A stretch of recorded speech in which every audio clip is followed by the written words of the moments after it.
Olá, seja muito bem-vindo ao meu canal. Me chamo Marina Dias. Antes de iniciar a leitura de hoje, eu vou pedir para você se inscrever no meu canal e deixar um like. Desde já agradeço a sua colaboração. O capítulo de hoje é A Ponte sobre o Abismo. O homem foi originalmente dotado de nobres faculdades e de uma mente equilibrada. Era um ser perfeito e estava em harmonia com Deus.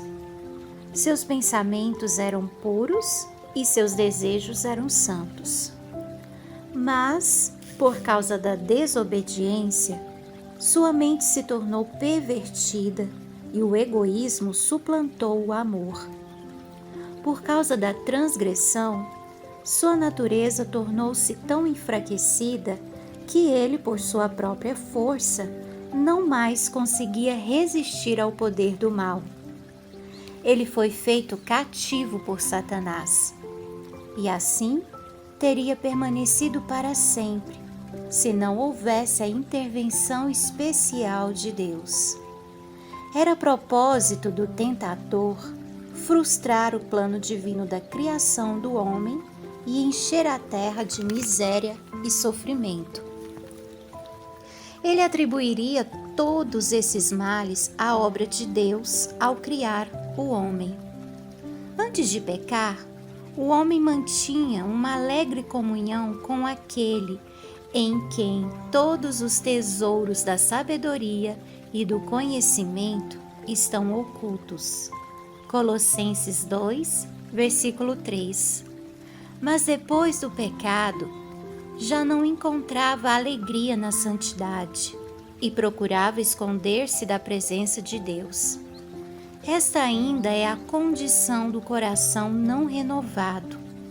Ele não está em harmonia com Deus, nem demonstra satisfação em relacionar-se com Ele.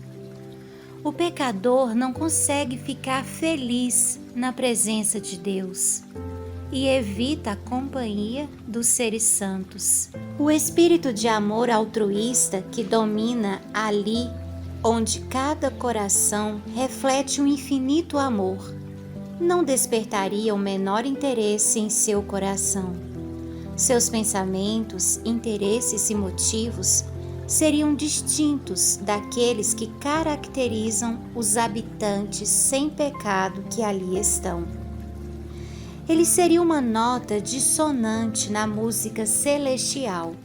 Para ele, o céu seria um lugar de tortura e desejaria esconder-se daquele que ali é luz e fonte de toda alegria. Não é um decreto arbitrário de Deus que exclui os ímpios do céu. Eles ficam do lado de fora por se sentirem inadequados na companhia dos santos. Para eles, a glória de Deus seria um fogo consumidor.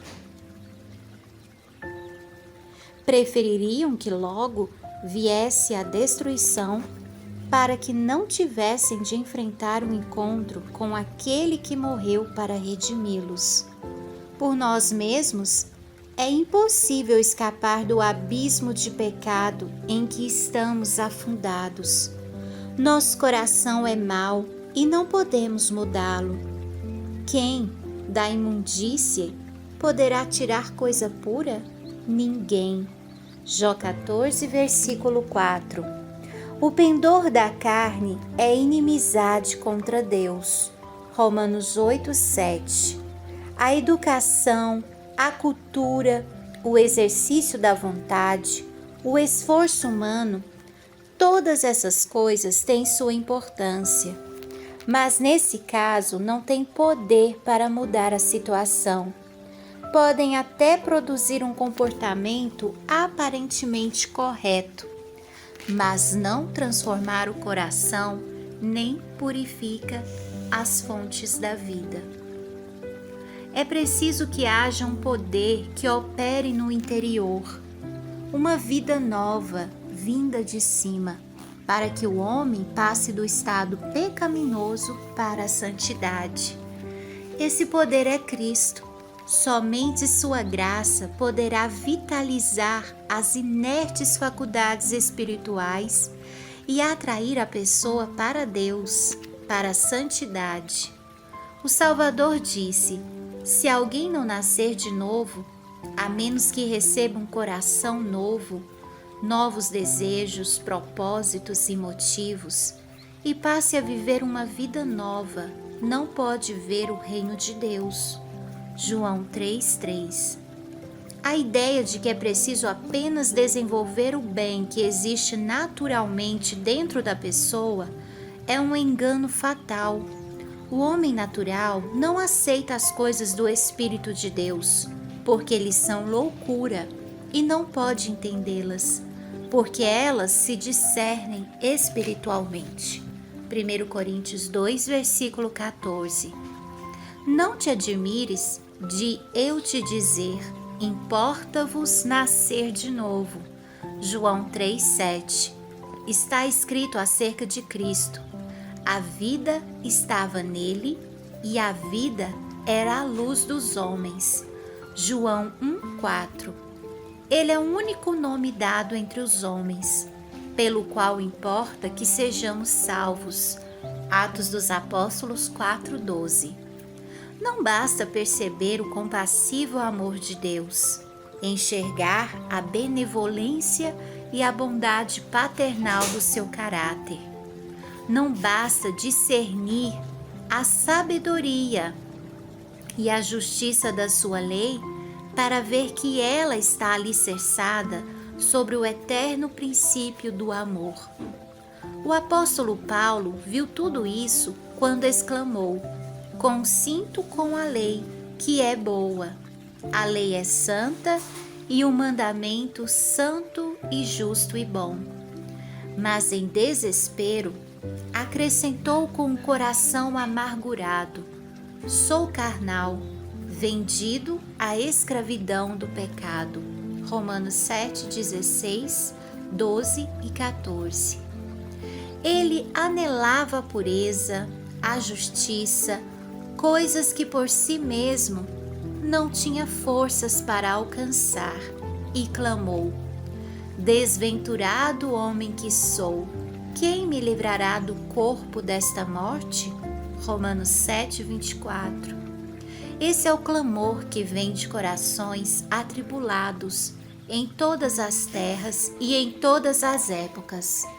Para todos existe apenas uma resposta: eis o Cordeiro de Deus que tira o pecado do mundo.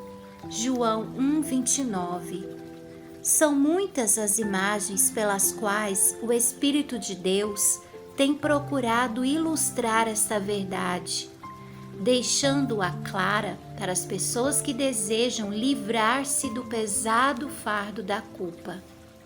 Quando Jacó fugiu da casa do seu pai, depois de ter pecado, enganado Esaú, ficou abatido pelo sentimento de culpa. Solitário e desterrado, separado de todos os seus queridos, o pensamento que lhe doía no coração, acima de todos os demais, era o temor de que o seu pecado o tivesse separado de Deus e fosse abandonado pelo céu.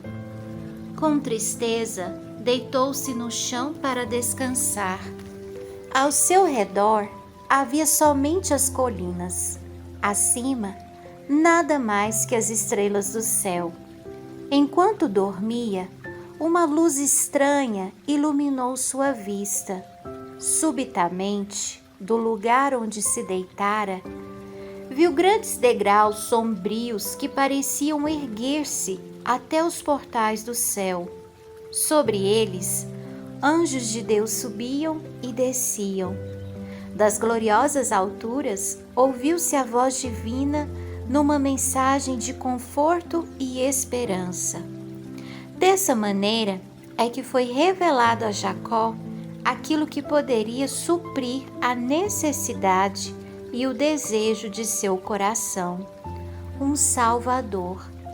Com alegria e gratidão, ele viu a revelação da maneira pela qual ele, um pecador, poderia voltar à comunhão com Deus.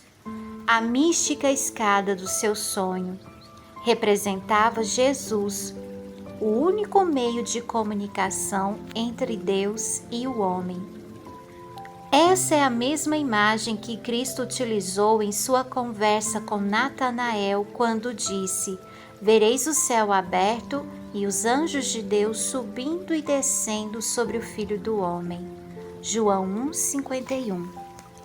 Por causa do pecado, as pessoas ficaram alienadas de Deus. A terra ficou separada do céu.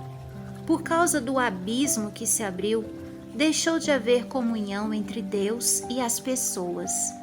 Mas por meio de Cristo, a terra está outra vez ligada ao céu, com os seus próprios méritos. Cristo estabeleceu uma ponte sobre o abismo criado pelo pecado, de modo que os anjos podem manter a comunicação com a humanidade.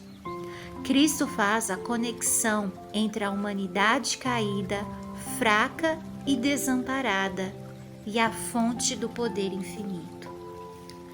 Serão vãos os sonhos de progresso do homem, como serão destituídos de sentido todos os esforços para enobrecer a humanidade, se ela negligenciar a única fonte de esperança. Toda boa dádiva e todo dom perfeito. Tiago 1,17 vem de Deus. Não existe verdadeira excelência de caráter fora dele.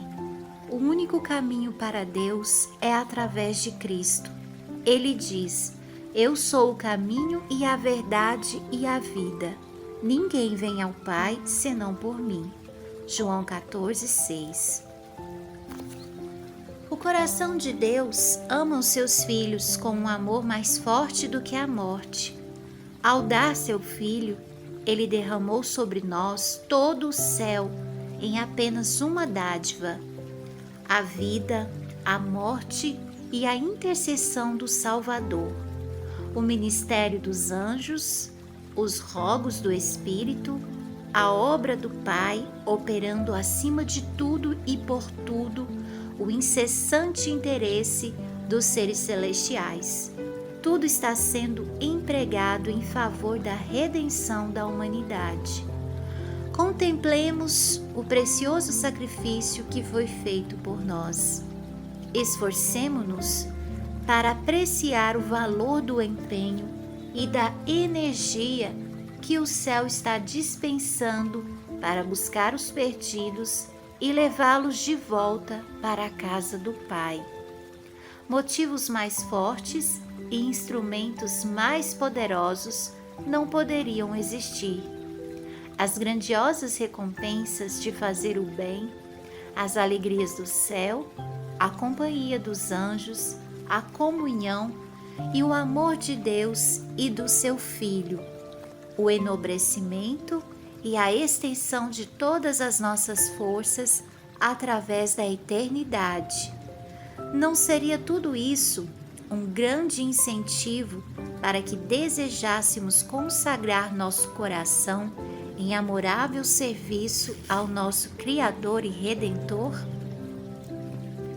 Por outro lado, os julgamentos de Deus pronunciados contra o pecado, a inevitável retribuição, a degradação do nosso caráter e a destruição final são apresentados na Palavra de Deus para alertar-nos contra o servir a Satanás. Não deveríamos, então, ter em grande consideração a misericórdia de Deus? O que mais poderia Ele fazer? Busquemos, pois, relacionar-nos com aquele que nos amou com maravilhoso amor. Utilizemos os meios que nos foram dados para que sejamos transformados à sua semelhança e restaurados à comunhão com os anjos ministradores e à harmonia e comunhão com